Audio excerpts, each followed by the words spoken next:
Oke, Bismillahirrahmanirrahim. Assalamualaikum warahmatullahi wabarakatuh. Eh, di sini saya akan menjelaskan tentang UAS praktikum struktur data saya yang berjudul Perancangan Sistem Layanan Pesan Antar Makanan. Ya, ini mungkin lebih mirip ke GrabFood ya, GrabFood, Shopee Food ya. Saya mengambil yang mirip seperti ini. Langsung saja ke pendahuluan.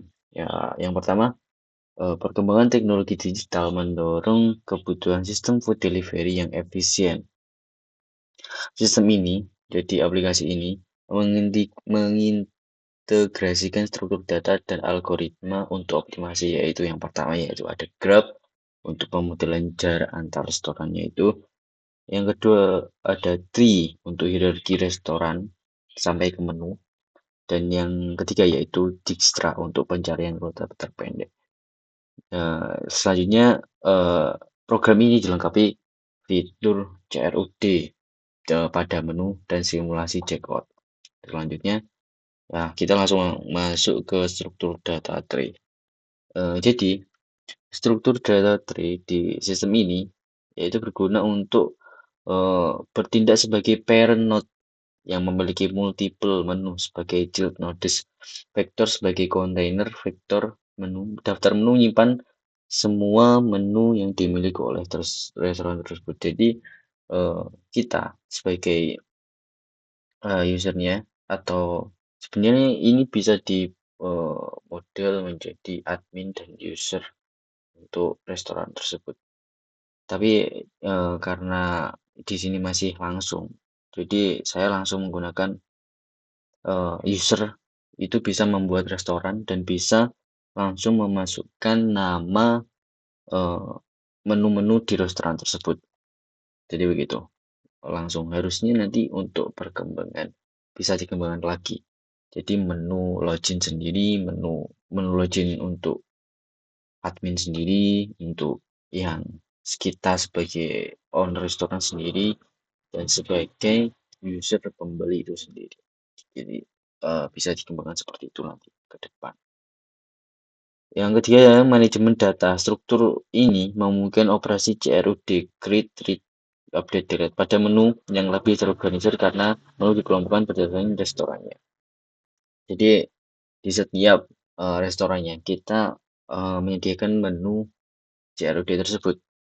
Jadi kita bisa menambahkan menu, bisa menambahkan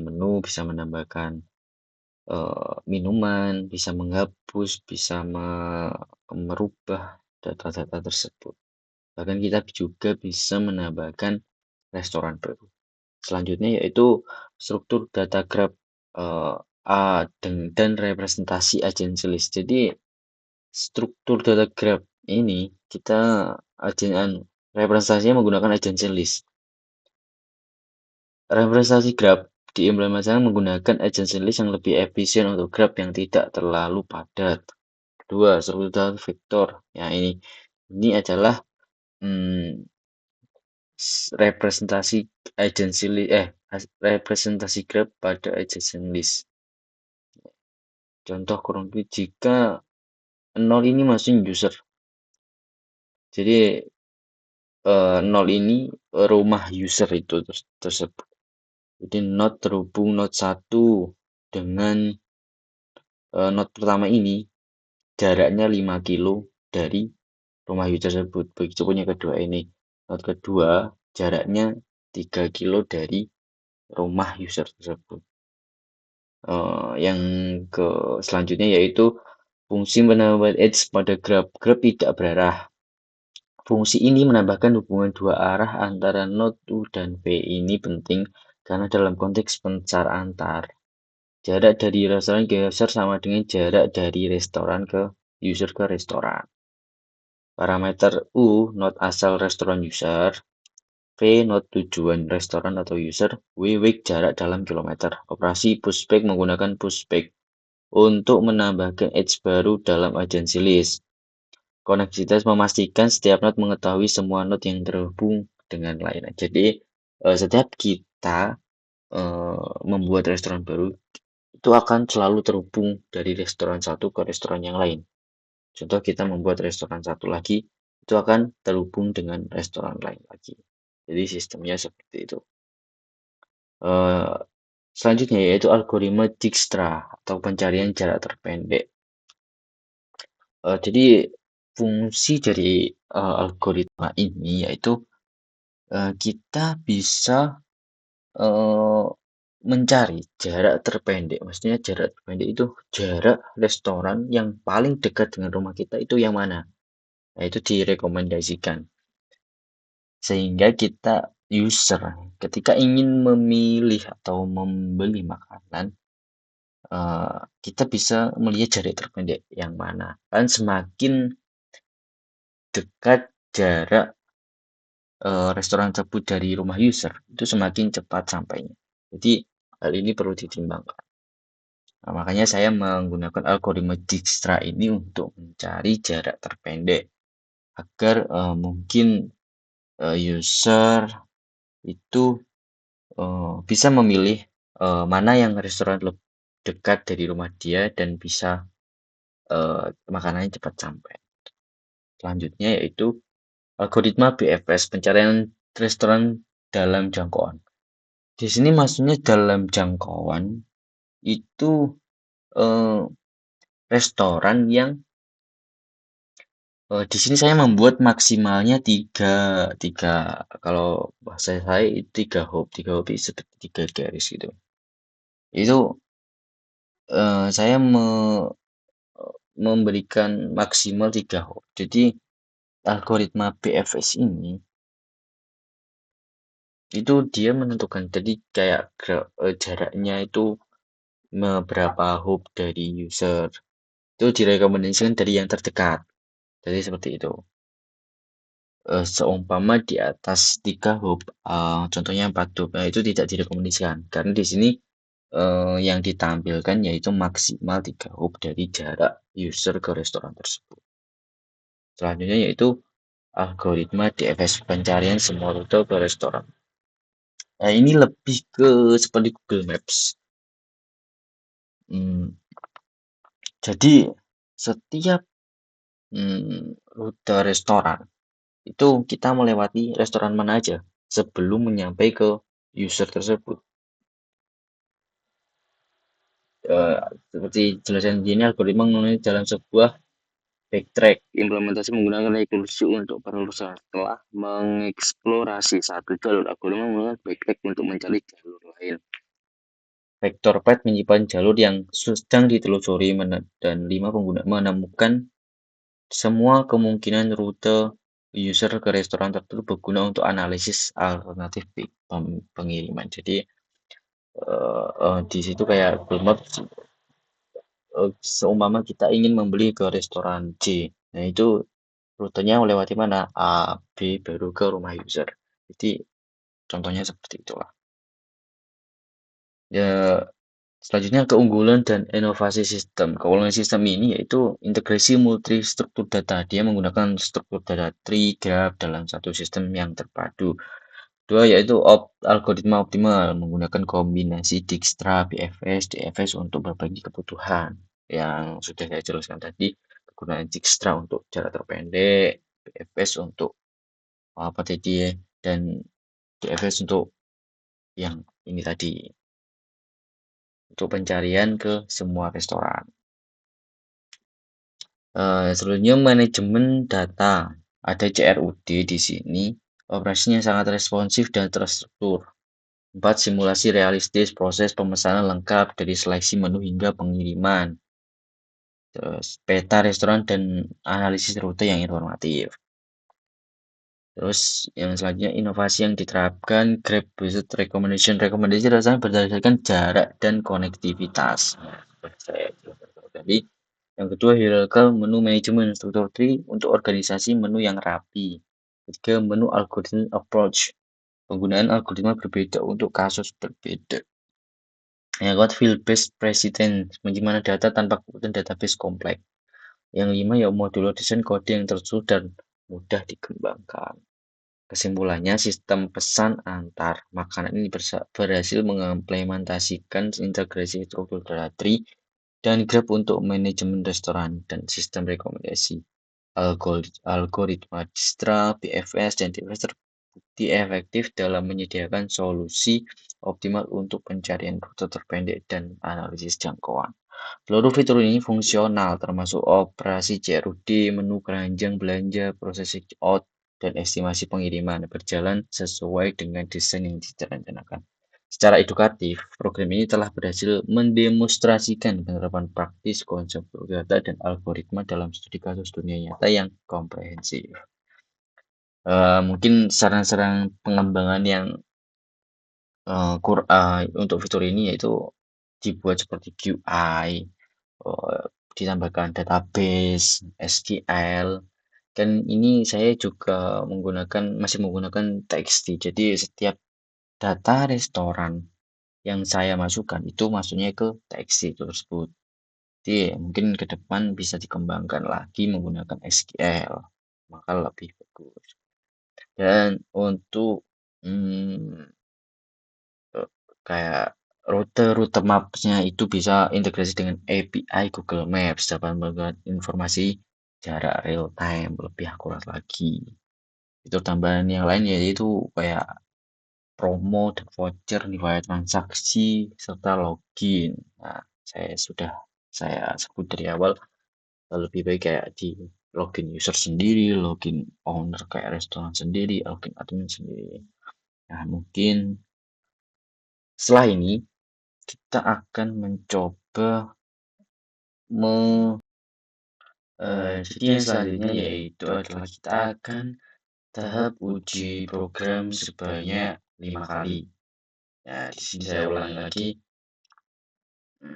Ini langsung saja kita mulai, kita run saja, langsung kita jalan saja terminalnya. Kebetulan di sini ada 9 menu, jadi kalau di PPT kayaknya kita perlu menguji setelah 5 kali pengujian. Nah, jadi kita langsung uji coba saja mulai dari lihat restoran.